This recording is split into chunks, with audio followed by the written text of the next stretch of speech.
Good afternoon. My name is Stephanie Marshall, and I'm a Business Administration MBA major with Liberty University. And I am going to be talking and discussing Chapter 12 from our Communications Technology Update and Fundamentals textbook. And I hope you enjoyed the presentation. Okay, next slide. All right, the first thing we want to do is go over some personal computer facts. The computer sales keep rising. In the United States, there are nearly 90 computers in use for every 100 Americans. So that's only 10 out of 100 that do not use personal computers. Nearly 80% of Americans had online access in late 2009, with the average American with access to the web being online 17 hours per week. That's almost half a work week. American ages 8 to 18 averaged nearly 90 minutes a day on the computer in 2009, an hour and a half on the computer. 86% of U.S. households have at least one computer, so that's 14% that don't have at least one. Many people have more than one computer. We're consuming more bytes of information on computers, and the world's digital divide is slowly narrowing. The computer chip capacity and the speeds continue to grow, and few commodities in the history of manufacturing have seen such increase in quality and declines in prices. The computers continue to sell, but their prices are going down, but the quality of them seem to be going up. Okay, your next slide.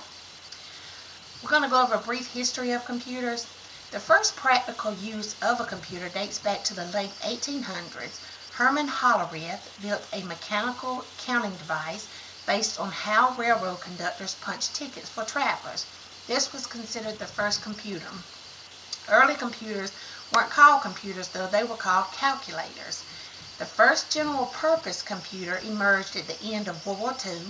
Personal computers debuted in 1975, and IBM quickly became the controller of the market when the computers first appeared.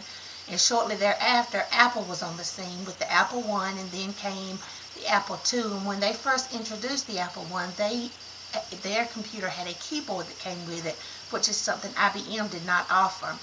And by 1980, IBM owned half of the personal computer market.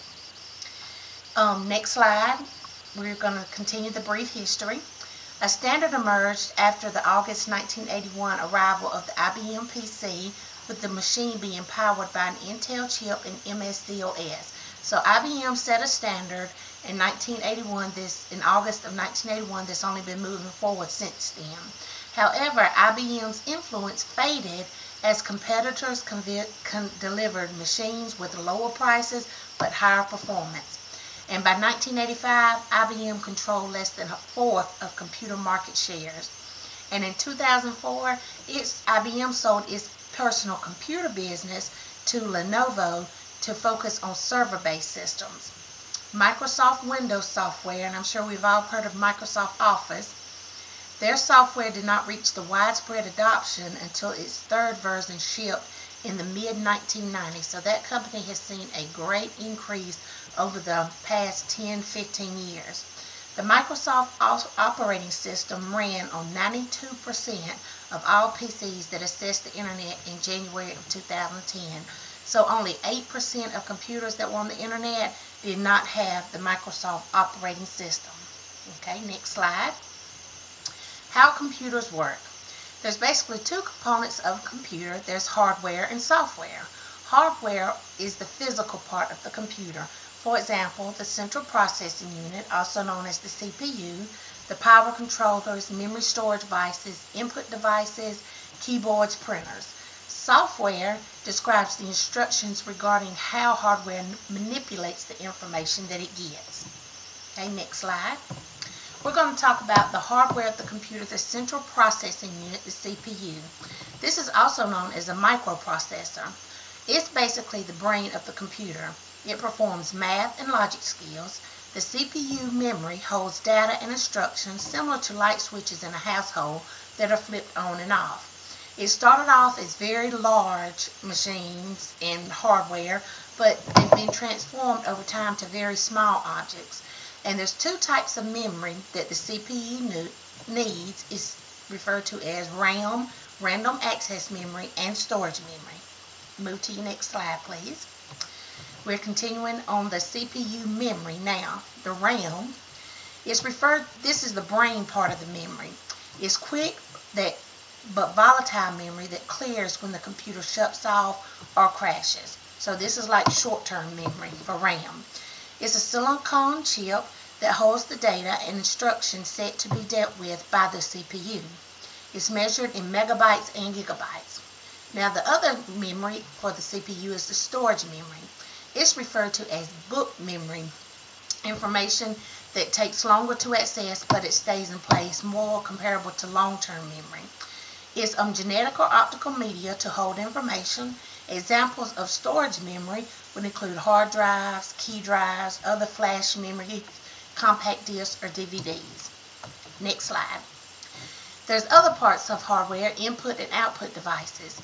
Input devices deliver information to the computer, basically bringing it in, inputting it into the computer. They include the mice, keyboards, microphones, scanners. Now, output devices, they deliver information from the computer to the user. These include such monitors and printers. Next slide. Now, if we're going to look at some software, the operating system software. This is the most important software of the computer, is the operating system.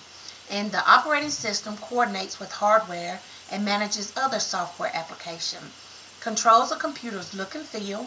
It stores and finds files, takes input data and formats output data, interacts with the RAM and CPU, paraphernalias, and networks, and it provides the platform for applications.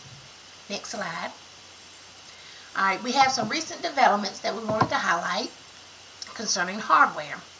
Consumer-focused machines running with 6 cores with CPU prices of at least $1,000. Most computers now have the CPUs with 2 cores. They do make them up to 8, but the average for home personal computers are 2. And they're looking at running off 6 cores instead of 2, but the price is going to stay relatively cheap for that type of computer. Servers that are built with 32 nanometer transistors, 25 nanometer technologies that will allow greater storage on flash memory drives, cutting power to solve heat issues. Heat issue is a major concern for computers overheating because the amount of energy and electricity is used and going through the circuit boards. So heat is always a concern. So some recent developments are ways that they can cut the power to solve some of the heat issues. The prospering sale of netbooks, those are the small computers. Non-traditional portable computers such as the iPad or the tablet. And of course, probably everyone has in their hand or close by them a smartphone. Flash memory falling in price but growing in storage size. Wireless printers and flat panel monitors. Okay, next slide. Recent developments of software include Google's Chrome operating system. I know just last night when I was watching TV, I saw a commercial about the Chrome, trying to introduce it and get everyone familiar with its term and the logo, the little circle with the 3 different colors around it. And then the Linux-based operating system is a recent development, and OpenOffice is a free software program that you can download that helps you develop and view different Office documents. The next slide. The next slide is a chart on the world's top PC makers, and this is from 2006 to 2009. And Windows XP was the world's top PC, followed at 62%, followed by Windows Vista at 21%, Windows 7 at 9%, Apple's Macintosh coming in at 6%, and 1% was Linux and other computers. Next slide is another chart, and it is the operating system market share. And Microsoft Internet Explorer, these are the different browsers that are available. The Internet Explorer, this is 62.1%. Firefox was 24.4%. Google Chrome that we just mentioned, 5.2%. 4.5% was Apple Safari, and Opera 2.3%, and other dip browsers were 1.5%. Okay, next slide. Some current stats that I wanted to highlight was Americans bought over $162 billion in computers in 2009, and that number I'm sure has gone up greatly since 2009. Americans spent $354 billion in software in 2008. Intel remains the leader in computer chips. Hewlett-Packard took the lead from Dell in computer sales in 2006, and Microsoft remains the world's largest software seller. Next slide. Okay, some factors to be sure that you want to watch about personal computers over the next years to come. How will PC sales do? Will netbooks fade away? What happens to one laptop per child? Will tablets take off? How quickly will phones overtake PCs as the way to reach the web? How does Microsoft respond to Google, and vice versa? How does Google respond to Microsoft? What's up with viruses? What does Apple do next?